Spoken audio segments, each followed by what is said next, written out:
이게 이제 신입이 아니라 임원한테 압박이 오기 시작하는 거예요. 그럼에도 불구하고 MS는 새로운 사람 뽑거든요. 어떤 사람을 가장 중요하게 보냐고. 근데 바로 튀어나오는 단어가 이거였어요. 창의성 있는 사람을 한다. 상상력이 풍부하고 뭔가 재미난 걸 제시하는 창의적인 사람이 필요하고요. 묵묵하게 이걸 잘 만들고 디벨롭하고 참아가는 인내력 있는 사람들도 필요해요. 창의성을 뒷받침할 수 있는 도전 정신도 필요하다. 문제는 이렇게 정해진 문제에 대해서 빨리 푸는 훈련만 하는 사람, 전혀 창의적이지가 않아요. 우리나라 교육제도는 AI 시대에 맞춰 어떤 준비가 되어 있나요? 제가 이제 지난 가을에 MS에서 AI 사업을 담당하는 그 부사장님하고 인터뷰를 했던 적이 있어요. 그때 원래 인터뷰 약속이 없던 질문이긴 한데 궁금해서 그걸 물어봤어요. MS가 오픈 AI, 챗 GPT를 바탕으로 이제 코파일럿도 만들고 해서 이 도구들이 사람들의 일자리를 뺏어가고 있는 주역 중에 하나거든요. MS 내에서도 계속 그 직원 인력이 바뀌고 있어요. 제가 이제 저랑 친한 MS 또 다리 이사님한테 최근에 물어보니까 임원들한테 압박이 너무 온대요, 이제. 신입 직원은 덜 배정해주고 팀원 덜 배정해주고서 도구 써가지고 너 사업 분야 넓히라고. 이게 이제 신입이 아니라 임원들한테 압박이 오기 시작하는 거예요. 근데 이렇게 이제 AI를 통해서 MS 내부, 외부 다 바뀌고 있는데 제 질문은 이거였어요. 그럼에도 불구하고 MS는 새로운 사람 뽑거든요. 또는 더 이렇게 권한을 많이 주는 사람들 관해서 생기고 어떤 사람을 가장 중요하게 보냐고. 근데 바로 튀어나오는 단어가 이거였어요. 창의성 있는 사람을 한다. 이제 기초 지식은 그 안에 다 들어가 있는데 이걸 어떻게 버무려 가지고 뭐를 할지는 인간이 생각하고 인간이 제안해야 되는데 이게 창의성 아니냐라는 거예요. 여기서 한 단계 더 들어가면 아이디어만 내고 끝내버리는 사람이 또 많잖아요, 주변에. 이게 이제 어떤 개념이냐 하면 카이라고 하는 모델이 있어요. 근데 정규 분포라고 해서 종 모양이 있죠. 카이라고 하는 이제 모델이 보게 되면 조직에서 카이 모델의 양끝처럼 약간 적지만 약간 상상력이 풍부하고 뭔가 재미난 걸 제시하는 창의적인 사람이 필요하고요. 뒤에 있는 사람들은 묵묵하게 이걸 잘 만들고 디벨롭하고 참아가는 인내력 있는 사람들도 필요해요. 그러니까 두 가지가 잘 버무려져 있으면 새로운 도전이 가능한 거거든요. 그래서 또 하나 이제 볼 수 있는 게 그렇게 창의성을 뒷받침할 수 있는 도전 정신도 필요하다라고 이야기하는 게 MS도 그렇지만 제가 만나봤던 빅테크의 임원분들은 거의 두 가지 정신은 거의 뭐 워딩만 다를 뿐이지 동일하게 현재 이야기하고 있습니다. 우리나라 입시는 그래요. 보면 수학을 놓고 봐도 제가 문제 빨리 푸는 훈련만 계속했던 것 같아요. 제가 올림피아드 나가보고서 느꼈던 게 올림피아드 나가면 학교에서는 전혀 안 풀어봤던 문제들이 쏟아져 나와요. 근데 제가 그 현장에서 느꼈던 거는 나는 수학을 굉장히 잘하고 전국 석차 2등까지 해봤었는데 문제를 빨리 푸는 거에 특화되어 있는 사람이었다는 게 좀 그때 깨달아졌어요. 내가 수학을 잘하는 게 아니구나. 문제를 빨리만 풀 수 있는 거구나. 근데 다른 대부분의 과목들도 우리는 그렇게 트레이닝을 하죠. 전 정말 경악했던 게 영어나 국어 교과 지문을 제가 재작년인가 본 적이 있어요. 수능을. 너무 길어요, 지문이. 도대체 이거를 이 친구들이 어떻게 보고서 하나 봤더니 학원에서 이걸 물론 학교에서 그렇지만 팁이 있더라고요. 지문이 이만큼 있으면 여기 보고서 이렇게 유추하면 되는 거라고. 와. 이건 문제를 푸는 스킬이지 정상적인 학습 능력 올려주는 게 아니거든요. 근데 이유는 있죠. 그렇게 해야지만 정량화 시켜야지만 우리가 공정하다라고 보는 거예요. 입시에 대한 공정성에 대한 이슈가 하도 크니까. 그러니까 이걸 함부로 못 건드리는 거예요. 이걸 건드리기 시작하면 너무 많은 정치적이거나 이제 공격을 받다 보니까 못 건드리고 있어요. 문제는 이렇게 정해진 문제에 대해서 빨리 푸는 훈련만 하는 사람, 전혀 창의적이지가 않아요. 창의성은 머릿속에 낯선 게 많이 들어와 있을 때 그걸 잘 연결했을 때 나오는 성능이거든요. 근데 우리 아이들은 수십만 명이 초등학교부터 대학교 들어올 때까지 똑같은 걸 다 배워요. 똑같은 걸 다 배우고 대학들도 보게 되면 뭐 서울대 무슨 콩고과고 연세대 콩고과고 커리큘럼이 거의 동일해요. 제가 봤을 때 크게 안 달라요. 근데 이 친구들 대학을 졸업하고 사회에 나가죠. 사회에서 이걸 요구해요. 갑자기 몇십만 명을 놓고서 너희들 각자 다른 생각을 해야 되고 각자 옆에 사람과 다른 새로운 아이디어 내라고. 이건 잔인한 일이에요. 거의 20년 가까이를 친구들하고 똑같은 거 공부해야 하는데 갑자기 다르게 생각하라고 그래. 이거는 정말 너무 고문에 가까운 요구사항인 것 같아요. 이 고문을 멈추려면 입시 제도가 바뀌어야 됩니다. 왜냐하면 AI는 뭐 영역마다 조금씩은 다르지만 아직까지 뭐 수리적인 부분에 대해서는 약간 성능이 떨어지지만 다른 분야적으로 굉장히 리스판스가 좋거든요. 그럼 인간이 할 수 있는 건 질문하는 능력이죠. 과연 내가 문제를 뭐라고 봐야 될 것이고 이 문제를 풀기 위해서 어떤 질문들을 할 것이냐. 거의 모든 질문에 대해서 그 어떤 인간보다 AI가 방대하고 빠른 결과치를 갖고 와요. 물론 인간이 AI가 던져둔 이 답변이 과연 타당하고 합리적인 건지 옳은 건지를 판단할 수 있는 식견은 갖고 있어야 되겠죠. 하지만 식견은 빠르게 문제 푸는 능력이 아니에요. 종합적으로 다양성을 볼 수 있는 능력이거든요. 그 때문에 이런 거 갖고 있는 사람이 필요하지, 빨리 무언가 던져주는 것들을 이제 AI가 한다. 여기서 나타나는 사유현상이 자꾸 신입사원을 안 뽑으려고 하는 겁니다. 기업들이 신입사원들한테 엄청난 창의성인 거나 새로운 다양성을 바라볼 수 있는 뷰를 아직까지 기대를 덜 했죠. 주로 했던 게 상급자가 그거 하게 되면 너희는 일단 빨리빨리 뭔가 자료 만들어서 대안 갖다 줘. 근데 요거를 AI가 잘하다 보니까 이제 신입을 안 뽑아도 되겠다라는 생각들을 자꾸 하고 있는 거예요. AI 시대에는 정형화된 입시 제도나 사교육 시스템의 변화가 올 수 있을까요? 저는 있다고 봐요. 일단 중요한 게 그 기업이나 대학에서 원하는 인재상이 달라지게 되면 그게 아랫단계로 넘어오겠죠. 그 기업에서 우리는 A가 아니라 이제 B와 같은 인재를 원해. 그럼 대학도 조금 바뀔 것이고, 대학에서 원하는 인재상이 달라지면 사실 이게 정시 모집은 대학에서 손을 댈 수가 없어요. 정시는 점수가 정해져 있으니까. 투시에는 약간 영향을 줄 수가 있겠죠. 또 이게 정부가 혹시라도 정신을 차려가지고 입시를 뒤바꿔줄 수 있다라고 하게 되면 전체들이 바뀔 수가 있는데, 어떤 분들은 국내 기업이 안 바뀐다 안 바뀐다고 하는데 저는 정말 옛날 직장 다녔던 분들의 생각인 것 같아요. 제가 아는 최근의 기업들을 보면 뭐 이런 케이스들도 있어요. 제가 개인적으로 좋아하는 기업 중에 하나가 이제 닥터지라고 하는 화장품 만드는 고인세상 코스메틱인데, 그 회사는 몇 년 전부터 학교나 이력서 쓰는 란이 이력서에 보면 학력란 쓰는 칸이 있잖아요. 출신 학교가 없어요. 전공 정도만 써요. 자소서 분량도 그냥 반 페이지 정도로 압축해서밖에 안 써요. 그리고 스펙 다이어트라고 해가지고 이 친구가 뭐 영어 성적, 뭐 인턴 어디서 했고 이런 것도 아예 칸이 없어요. 적는 칸이. 어떻게 보냐 하면 온라인으로 AI 기반으로 약간 적성 검사 같은 것만 해요. 이렇게 뽑아가지고 사람들을 이미 직원으로 고용을 하고 있어요. 근데 거기서 이제 정량적으로 분석을 해봤더니 예전에 굉장히 온갖 서류 다 받고 몇 단계를 걸쳐하고 사람들 데리고 왔던 경우랑 지금 경우를 비교를 해보게 됐을 때 지금은 오히려 더 좋으면 좋았지 나쁜 게 없다라고 하는 거예요. 즉 기업이 사람을 바라보는 어떤 인재관도 달라지고 있고요. 이 인재를 선별하는 시스템도 달라지고 있어서 예전에 어떤 입시나 학교 교육 시스템이 이거를 계속 감당할 수 있느냐? 저는 안 된다고 봅니다. 예. AI 시대에 길러야 할 핵심 역량은 무엇일까요? 문제를 푼다는 게 결국 질문력이거든요. 질문할 수 있어야지 궁금증이 생겨서 자기가 공부도 하고 답도 찾아보는 거잖아요. 근데 우리 아이들은 질문하지 않아요. 어쩔 수가 없는 게 질문이 필요 없거든요. 왜냐하면 질문은 선생님이나 시험지가 던져주는 거고, 나는 질문에 미리 답이 정해져 있죠, 어딘가에. 그러니까 내가 생각한 답을 쓰는 게 아니라 선생님이 생각한 답안지에서 원하는 답을 내가 찾아내서 올려주는 게 나의 역할이에요. 대학 때도 마찬가지예요. 사실은 상당수의 대학 수업은 여전히 교수님이 쟤네들이 뭘 알고 있겠습니까? 라는 생각을 많이 갖고 계세요. 그러니까 답은 내가 갖고 있고 너는 역시 내가 던져준 질문 답을 갖고 와, 이거거든요. 이런 트레이닝을 역시 한 20년 받던 친구들이 사회에 나가서 갑자기 내가 세상에 없던 질문을 던진다. 질문이란 건 철학적으로 봤을 때 개인이나 세상이 갖고 있는 무지의 빈틈을 찾는 거예요. 무지의 빈틈. 빈틈을 찾으려고 하게 되면 내가 어렸을 때부터 훈련이 계속 돼 있어야 돼. 근데 한 번도 안 해봤는데 어른 되면 더 안 되죠. 그럼 이거 도대체 어떻게 훈련할 수 있을까? 훈련이 저는 어렵지는 않다라고 봐요. 질문할 수 있는 기회를 자꾸 만들어줘야 돼요. 근데 만들어준다라고 해서 수업 시간에 갑자기 질문할 수 있는 사람 손 들어봐. 근데 질문하는 걸 저는 이제 교수법에 대해서 모니터링, 그러니까 리뷰해주는 역할도 가끔 하고 있어서 수업에 그런 시간을 보게 되면 학생이 질문을 해요. 그럼 교수님부터 가서 팔짱을 닦여. 이렇게 하면서 그래, 아까 설명했지만 다시 한번 설명해 주시. 뭐 이렇게 설명을 해요. 본인한테 친절하게 설명하는 거지만 팔짱 끼고 한숨 쉬고 아까 설명했지만 이 말 자체가 이미 학생의 귀를 확 죽인 거예요. 두 번째부터 학생들이 질문 안 해요. 교수님이 화났구나 생각하거든요.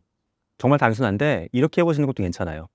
제가 수업에 쓰는 방법 중에 하나인데 익명으로 포스트잇에 질문 적어서 벽에다 붙여놓고 나가기, 또는 재밌게 하려고 하면 교수님 핸드폰 번호 알려주고서 문자 보내기, 또는 요즘 온라인 도구 중에 뭐 패들릿, 슬라이도 질문 받을 수 있는 툴들이 굉장히 많거든요. 익명으로 질문 한번 받아보세요. 어떤 분들은 아니 자기 이름을 걸고도 솔직하게 책임감 있게 질문해야지. 아니 무슨 질문하는데 책임까지 져야 돼요. 몰라서 물어보는 건데. 사회적인 뭐 정치적인 이슈도 아닌데. 모른다는 거를 부끄럽게 만드는 건 우리가 만들어준 문화가 그런 겁니다. 잘못은 아이들이 있는 게 아니에요. 이 문화를 적어도 깨질 때까지만이라도 우리 아이들한테 자꾸 그 책임지라고 하지 않았으면 좋겠어요. 또 어떤 분들은 또 그렇게 하면 학생들이 거기다 괜히 장난하거나 욕을 쓰지 않을까. 저는 그렇게 넘게 10몇 년을 받아봤는데 욕 솔직히 한 번도 받아본 적이 없어요. 약간의 장난이 있을 때가 있어요. "교수님 오늘 수업 5분 더 늦게 끝낸 거 아시죠?" 라고 물은 거는 있지만은 이상한 거 없습니다. 학생들한테 일단 질문 좀 편하게 받아보면 좋겠고요. 또 하나의 팁은 부모님이건 선생님이건 학생이 물어보는 질문이 있을 때 "모른다 내가." 모르는 게 더 위대한 것 같아요 저는. 아니 선생님이 웬만한 거 다 알고 있는데 선생님도 모르는 거 학생이 물어본 건 이건 위대한 질문인 거예요. 이 친구들은 흔히 뭐 면박, 꼽주지 말고 모른다고 인정하시면 돼요. "이만큼까지는 알겠는데 뒷부분을 모르겠어." 너 나도 모르는 걸 네가 일깨워 줬구나. 근데 다음 시간에 최대한 알아봐서 한번 알려줄게." 또는 "나도 이거 알아보겠지만 다음 시간에 혹시 시간 되면 여러분들도 한번 생각한 거 갖고 와 보라고." 같이 풀어나간다는 관점을 갖고 있으면 좋아요. 처음에 이렇게 부드럽게 받아준 학생이 선생님이 모르는데 내가 물어봐서 당황스럽게 "선생님 면박 줬구나." 이게 아니라 선생님이 더 좋아하는구나. 더 깊은 질문이 뭐가 있을까?" 질문을 더 고민하게 되죠. 이 두 가지만 실천해 보시면 좋겠습니다. 무작정 AI를 많이 쓰도록 시키면 좋은 걸까요? 전 도구 사용도 어느 정도 해 봐야 된다라고 봐요. 근데 조금 걱정되는 건 시중에 보면 AI 도구 사용법을 이렇게 책으로 묶어 놓은 것들이 꽤 있거든요. 그래서 한 책에 도구 한 10대 개 해 가지고 막 다양한 사용 예지만 쫙 모아 놓은 거. 근데 이거를 제가 쓰는 거 공부하는 분들 봤더니 약간 압박감을 느끼시는 것 같더라고요. 예를 들어 나는 챗GPT만 썼는데 여기는 뭐 제미나이 얘기도 하고 클로드도 얘기하니까 다 써 봐야 되고 나는 이미지를 발리움만 만들어 봤는데 뭐 스테이블 디퓨전도 있고 뭐도 있고 하니까 다 써 봐야 되고 저는 사실 그거는 좀 아니라고 봐요. 처음에 이미지를 달리 말고 다른 걸로 한번 만들어 봐도 되지만 내가 프로가 되고 엄청나게 디테일하게 할 거 아닌 이상 나한테 맞으면 그만이거든요. 한 가지만 쓰셔도 돼요. 그냥 처음에는 경험 삼아 쭉 해 보셔도 좋겠지만 그 여러 가지 툴이 또 계속 업데이트가 되는데 계속 이걸 따라가려고 그러면 부담만 되는 거예요. 그러니까 결국은 저만 봐도 가입돼 있는 서비스는 6-7 가지 되지만 주력을 쓰는 dok은 한 2-3 개밖에 안 돼요. 고렇게 처음에 경험해 보시고 나한테 맞는 거 찾고 그리고 그걸 집중적으로 많이 쓰시고 요 정도만 되면 저는 된다고 봅니다. AI의 정보는 얼마나 신뢰할 수 있을까요? 제가 수업에서 학생들하고 한 게임 중에 저게 있어요. 저는 이제 이게 인제 인지과학적인 기법인데 수업 중에 어떤 비즈니스 케이스 같은 거 설명할 때 3 가지 설명할 때 일부러 하나를 거짓으로 설명해요. 2 가지는 진실 케이스고 펩시콜라가 이렇게 했었고 맥도날드가 이렇게 했었고 뭐 버거킹이 했었어. 근데 버거킹 안에 가짜예요. 제가 만들어요 이거. 설명해 줘요. 근데 처음에 이걸 알려주고 해. 2 개는 진짜고 하나 가짜니 가짜를 찾아보라고. 그럼 3 개 다 집중해서 들어요. 왜냐하면 찾아내는 건 굉장히 재미난 미션이잖아요. 마치 방탈출 게임 같기도 하고. 근데 처음부터 그냥 "오늘 비즈니스 케이스 3개 설명할 겁니다." 하면 하고 듣거든요. 재미가 없거든요. 사람은 자기가 무언가의 빈틈이나 문제를 해결한다는 걸 본능적으로 좋아해요. 인간은 타고난 프로블럼 솔버예요 사실은. 예. 그러니까 AI하고 대답도 이렇게 보시면 좋아요. 얘가 무조건 정답을 던져주는 게 아니라 마치 이렇게 지금 퀴즈 게임처럼 잘못된 게 섞여 있을 수도 있어. 얘가 하는 말을 무조건 다 믿지 말고 어떤 논리적인 걸 물어봤으면 나의 논리로 생각을 해 보고 어떤 사실이나 숫자와 관련된 걸 물어봤으면 구글링도 해 봐서 이게 사실인지 내가 직접 찾아보기도 하고 이렇게 서치해 보는 거를 불편하거나 이상한 작업이 아니라 나의 지식을 더 탄탄하게 하는 재미있고 흥미로운 작업이다라고 생각하시면 돼요. 이건 아이나 어린이나 똑같아요. 저도 인제 어느 정도는 지금 AI 많이 쓰다 보니까는 어떻게 하면 할루시네이션이 덜 나오고 더 나오는 건 알지만 지금도 제가 쓰는 기법 내에서도 할루시네이션이 제로는 절대 아니에요. 무조건 다 찾아봅니다. AI 던져주는 것들은. AI를 계속 쓰다 보면 결국 AI에 휘둘리게 되지 않을까요? 아이들 교육 같은 경우는 사실 학습보다 가장 제가 현장에서 많이 만났던 케이스는 제가 인제 같이 일하는 기업체 임원분들 중에 그냥 개인적인 상담을 청약해서 물어보면 이런 케이스가 좀 있었어요. 저는 아이들이 좀 커서 이런 케이스가 아니었는데 아이들이 초등학생, 중학생인데 요런 경우가 많다고 하더라고요. 잉어리는 쓰라고 하니까 챗GPT 같은 거 허용해서 집에서 인제 쓰게끔 하신대요. 사실 근데 이것도 보면 챗GPT건 네이버 클로바 X건 간에 연령대가 정해져 있긴 해요. 마치 게임 연령이나 비디오 연령처럼. 그냥 개인적으로 쓸 때는 AI는 사실 연령을 잘 안 지키고 그냥 쓰거든요. 이렇게 쓰다가 얘가 되게 이상한 얘기 해 줘서 생기는 문제가 아니라 아이들이 쓰면 재미있어해요. 특히 음성 대화하기 시작하면. 그래서 어떤 분은 자녀분이 초등학생, 중학생인데 들어오자마자 처음에 공부하고 막 한다고 해서 들어가서 쏜대요. 영어도 물어보고 뭐 과학도 물어보고. 근데 가만히 방에서 안 나와서 봤더니 사적인 이야기하고 있대요 계속. 친구처럼. 무섭다는 거예요. 이거 무서운 거 맞아요. 왜냐하면 이 아이들이 이 대화를 좋아하는 이유는 집에서는 이야기할 사람이 별로 없어요. 부모님은 나하고 코드가 안 맞고 자꾸 내가 A 얘기하면 B 얘기하고 자꾸 뭐 시키려고 하고 하니까. 근데 AI는 기본적으로 유저 디펜던트한 거기 때문에 나한테 다 맞춰 줘요. 나를 학습하게 되면은 얼마나 편한 친구예요. 나한테 다 입안에 혀처럼 굴어주는 친구인데, 근데 여기서 생기는 문제점이 이거 오래 하다 보게 되면 대인 관계를 오히려 힘들어할 수가 있어요. 나한테 맞춰주는 사람이 세상에 어디 있어요. 그러니까 학습이 문제가 아니라 이런 관계성 측면에서 요거 하나 주의하실 부분이 있고요. 두 번째는 어떤 지적인 어떤 학습적인 측면에서 보게 되면 판단을 AI한테 의존하는 아이들이 꽤 있습니다, 요즘에는. 뭐 이런 케이스. 제 아이들도 중학교 때 보면 학교에서 어떤 토론 같은 거 숙제 받아올 때가 있어요. 그럼 팀 쪼개가지고 너는 찬성 의견, 다른 조금 반대 의견에서 이제 학교에 모여서 찬반 토론. 근데 요즘에 이제 아이들이 AI를 통해서 찬성 의견 10개 뽑아줘. 외워가는 아이들이 있더라고요. 그럼 이거 자기 생각이 아니에요. 원래 자기가 생각을 하면서 막 자료 찾아보면서 이렇게 해서 난 찬성 의견이 좀 있는데 가져가야 되는 건데 AI 10개 의견 딱 줘. 그러면 의견은 사실 할루시네이션도 별로 없어요. 타당하고 있는 거 보면 그걸 달달달 외워가는 거예요. 학교 가서 토론해도 토론이 그럴듯하게 잘 돌아가. 이거 몇 번 하고 나면 이제 아이는 자기가 판단하는 역량이 퇴화하고 있어요. 겉으로 얼핏 볼 때는 얼핏 보니 굉장히 뛰어난 아이가 되는 것 같아요. 토론도 잘하고 깊이 있는 지식을 갖고 있는 것 같고. 하지만 이 아이는 판단하지 못하는 아이로 점점 가고 있는 거죠. 그러니까 판단한다는 게 꼭 내비게이션 길 물어봐서 정해진 경로대로 가고 거 이게 문제가 아니라 깊이 있는 판단까지도 실제 AI를 통해서 우리 아이들이 맞닥뜨리고 있고 의지를 하고 있다라고 보셔야 합니다. 저는 부모님들한테 가장 필요한 덕목이 본인이 AI를 쓰는 것 같아요. 이게 이제 예전에는 보기에 뭐 나오면 부모님들이 이제 돈 모아서 아이들 사주고 환경 만들어주고 야 너 해. 아빠 엄마는 안 해요. 그러면 나 그런 거 필요 없어. 필요 없지 않아요. 이 영상을 보시는 부모님들이 만약에 저하고 비슷한 세대면 이제 50대 초반이실 텐데 어떤 분들은 내가 뭐 이제 50대 초반이면 10년 있다가 은퇴하고 80이면 죽을 건데 이거는 꿈 깨셔야 됩니다. 우리는 80까지는 일해야 될 것 같아요. 제가 봐 적어도. 그리고 수명도 평균 수명이 이미 100을 바라보고 있어요. 그럼 지금 이렇게까지 발전한 도구를 앞으로 일만 더 30년, 나머지 기간 하면 50년 살아가셔야 되는데 모르고 사실 겁니까? 본인 삶에도 문제가 생겨요. 또 세상이 하나의 새로운 생각 방법인데 이 생각 방법을 지워버려. 이러면 아이들하고도 대화가 안 되고 사회에 있는 구성원들하고도 섞일 수가 없어요. 또 아이 입장에는 그럴 거예요. 아니 부모님도 안 하면서 내가 이걸 왜 하지? 자꾸 이 생각이 들거든요. 아이가 AI를 통해서 어떻게 공부하고 생각하는 게 좋을지를 배울 수 있는 가장 좋은 거울은 사실은 부모님이십니다.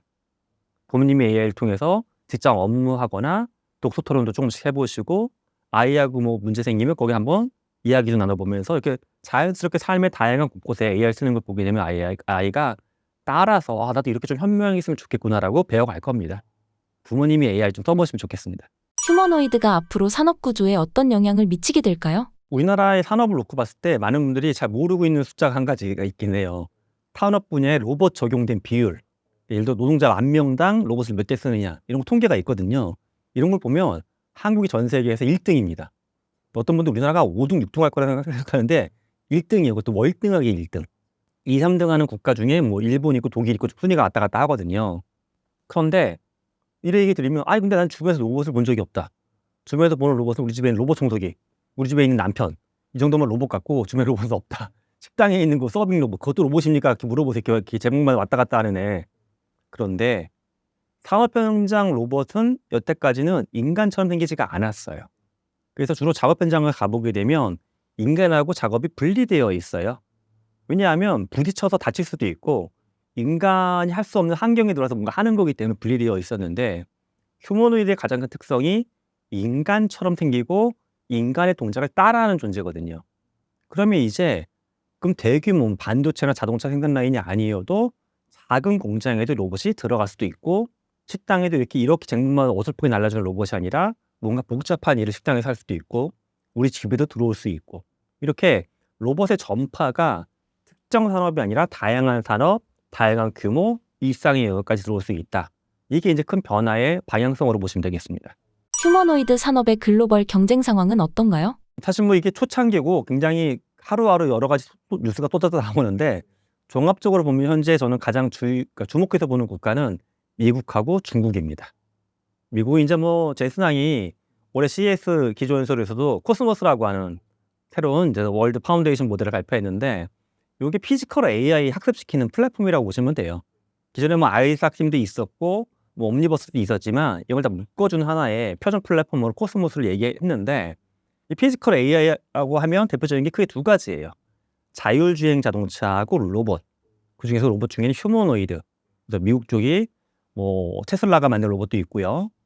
또는 피규어라는 회사에서 만들고 있는 피규어 01, 피규어 02 로봇까지 나왔죠. 이런 것들도 최근에 또 많이 발전 속도가 높기 때문에 미국도 집중해서 볼 필요가 있고요. 주목해서. 또 하나는 중국인데 중국은 사실은 원래 휴머노이드 분야에서는 약간 뒤에 있었어요. 근데 치고 나오는 속도가 너무 빨라졌어요.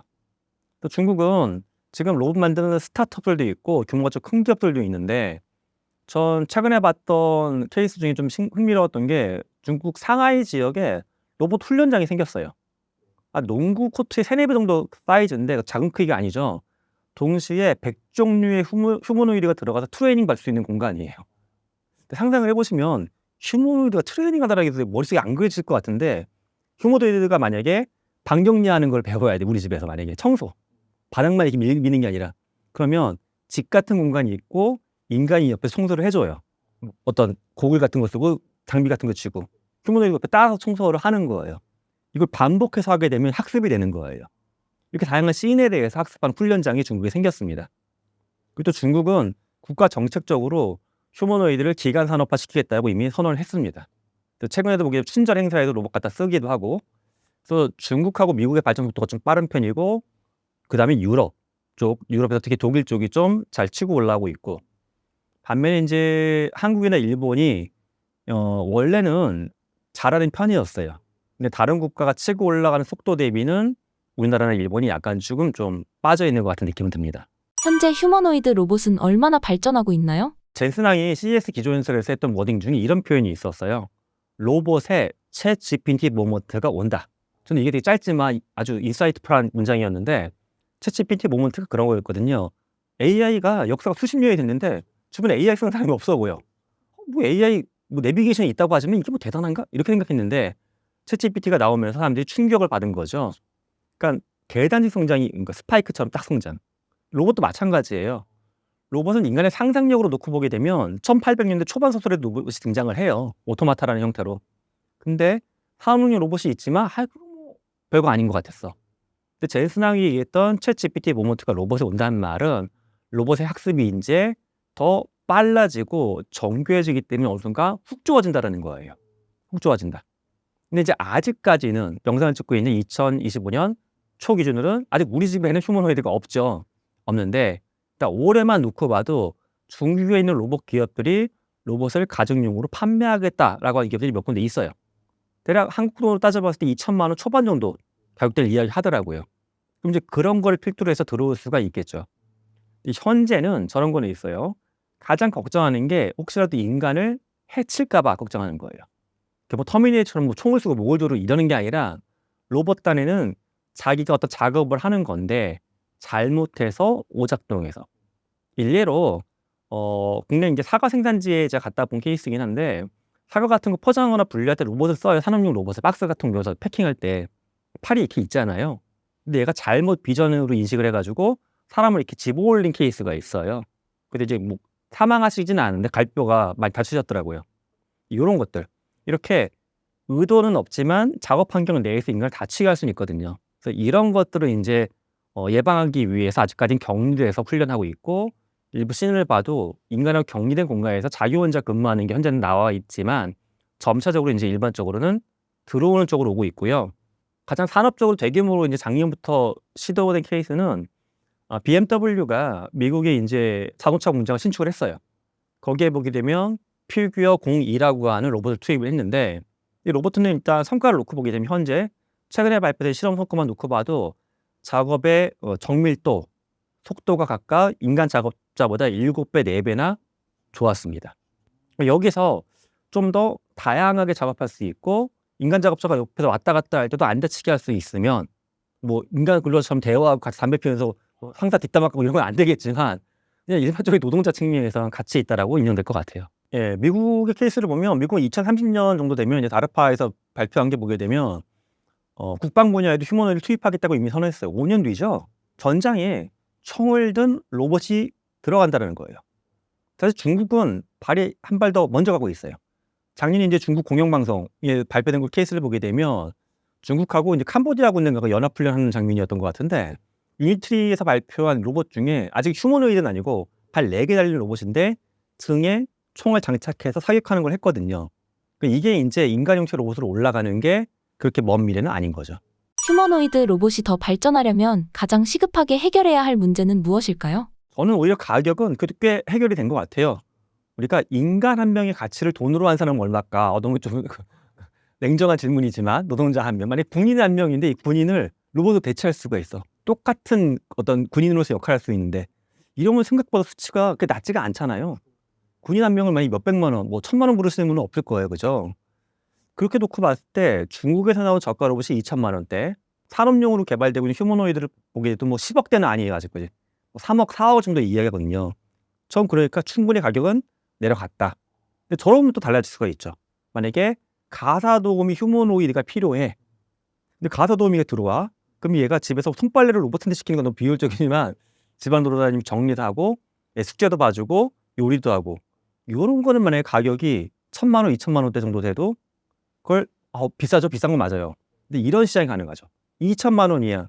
그런데 마치 비리나 정수기 렌탈하는 것처럼 10년 장기 플랜 짜가지고 파이낸싱 해주는 기업이 붙어서 한 달에 몇십만 원씩 렌탈 서비스는 가능하겠죠. 그런 생각을 해보세요. 한 달에 30만 원 냈더니 내가 혼자 살고 있는데 집에 와서 설거지도 다 해주고 집 청소도 싹 다 해주고 각종 말동무도 해주고 나 영어 공부할 때는 영어도 막 대화해주고 일본어 공부해야 되니까 갑자기 일본어를 막 나와 대화를 해줘. 근데 30만 원이야.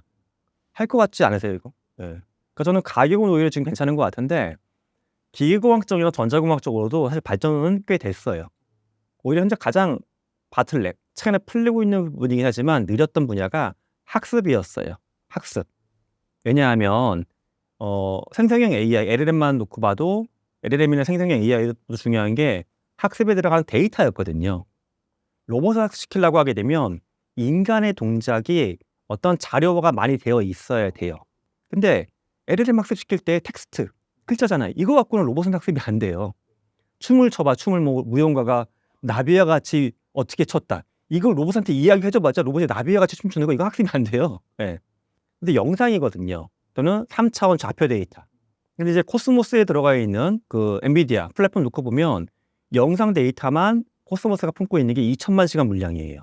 2천만 시간 물량이면 어느 정도 긴 시간이냐 하면 여러분들이 하루에 8시간치 넷플릭스 본다고 했을 때 6,600년을 시청하셔야 돼요. 이게. 그 정도로 이미 데이터화 시켜놨거든요. 근데 그런 게 또 다른 데서 나오겠죠. 학습 데이터 최근에 풀리기 시작한 거여가지고 현재는 학습 속도가 문제였는데 속도가 빨라지지 않을까 좀 그렇게 예상하고 있습니다. 휴머노이드 로봇 시대의 국가적 세수 문제는 어떻게 될까요? 정부 입장에서 아주 고민은 이거죠. 로봇 산업이 발전해가지고 국내에서 어떤 새로운 하이테크 분야가 발전하는 건 좋은데 문제는 이 로봇이 산업 현장의 투입량이 증가하게 되면 생기는 문제가 노동자의 숫자가 줄어들 수밖에 없어요. 산업 생산성이 좋아지는 건 맞아요. 기업이 법인세 많이 내겠죠. 하지만 노동자가 너무 급감하게 되면 생기는 문제가 법인세가 증가한 부분보다 개인이 내는 소득세가 감소되는 게 더 커질 수가 있거든요. 그러면 국가는 세수가 줄어들 수밖에 없는 거잖아요. 물론 다른 세금 요소도 많이 있겠지만 또 하나가 개인이 소득세를 적게 낸다는 말은 개인이 소득이 줄어드는 거면 소비가 줄어들 수밖에 없어요. 그럼 거기서 생기는 세수도 줄어들 수밖에 없겠죠. 여기서 내세울 수 있는 충격적인 아이디어는 로봇을 하나의 근무자처럼 인식하는 겁니다. 그럼 만약 기업이 1,000명의 노동자를 500대의 휴머노이드로 대체했어. 그럼 500대의 휴머노이드 대체의 생산성이 증가하니까 법인세 더 내. 이것도 땡큐. 하지만 500대의 로봇이 근무할 때 얘네 하나하나가 발생시킨 생산량에 대해서도 세금을 내줘. 일종의 기계에 대해서 세금을 부과하는 겁니다. 이래서 양쪽을 가져와야지만 밸런스가 맞을 것 같아요. 안 그러면 어떤 문제가 있냐 하면 기업이 단기 순이익이 증가해. 그럼 그거를 다른 데 재투자하거나 뭐 이렇게 해가지고 법인세를 예전처럼 그냥 낮춰버릴 수가 있어요. 그럼 국가 재정 파탄납니다. 그래서 저는 이 기계세라는 게 제 개인적인 상상뿐만 아니라 사실 다른 데서도 논의가 많이 되고 있습니다. 저는 사실 그 부분에서 가장 고민되는 부분이 저개발, 저인구 국가의 노동 문제예요. 물론 거기까지 가는데 시간은 걸릴 것 같긴 해요. 아직 로봇이 좀 비싸고 훈련이 덜 돼 있으니까. 근데 정말 로봇이 고도화된 훈련이 돼서 굉장히 열악하거나 변수가 많은 작업장에서도 투입해서 일을 할 수 있어. 일례로 최근에 봤던 그 팜 저널이라고 하는 해외 농업 분야 저널을 봤더니 그 얘기가 나오더라고요. 또 저명한 농업 분야 저널리스트가 테슬라의 옵티머스가 지금 깨끗하게 만들어진 공장에서 하이테크 공장에서 일하는 건 맞아. 인정해. 근데 자기가 한 농장을 가보게 되면 한 두세 명이 가족이 농장하고 있고 바닥은 막 진흙 빠지고 먼지가 풀풀 날리고 거기 들어가서도 걔가 농장에서 일할 수 있을까? 이 고민을 하더라고요. 근데 아직은 안 되지만 만약에 된다. 그래서 뭐 캄보디아나 베트남에 그런 노동 현장까지 들어갈 수 있다라고 하게 되면 그런 국가들은 사실 이제 기간 산업이 이제 어떤 외국 업체의 2차, 3차 제조 기업을 갖고 있는 건데 그런 부분이 타격을 받지 않을까. 그러니까 이 휴머노이드의 등장이 흔히 이야기하는 잘 사는 국가의 이슈기도 하지만 굉장히 개발 수준이 낮은 국가의 타격을 크게 줄 수 있는 이슈기도 합니다. 휴머노이드 시대의 인간의 출생률은 어떻게 변화하게 될까요? 사실 이게 저도 오랫동안 고민했던 주제인데 답을 한 가지로 못 내겠더라고요. 양쪽의 시나리오를 다 생각을 해봤는데 첫 번째는 인구가 증가한다는 시나리오. 뭐냐 하면 내가 하던 업무 중에 힘들거나 어려운 걸 로봇이 많이 해주면서 나는 좀 내가 좋아하고 인간다운 업무를 많이 해. 그러면 소득은 약간 보존이 돼. 그리고 이제 가정을 갖더니 아이를 키우거나 집안일을 할 때도 갈등이 많이 생기잖아요. 이런 부분들을 로봇을 통해서 많이 도움을 받아. 그러니까 삶은 풍요로워졌고 양육하는 문제는 약간 더 편해졌어. 이렇게 해서 가족 단위가 커질 수 있는 가능성도 있죠. 근데 또 하나는 이렇게 갈 수도 있어요. 내가 일을 적게 해도 뭔가 삶이 풍요로워져. 그리고 양육을 기회가 대신해 주다 보니까 오히려 깊이 있는 양육에서 느끼는 애정이나 인간다운 아름다움이 덜 느껴져.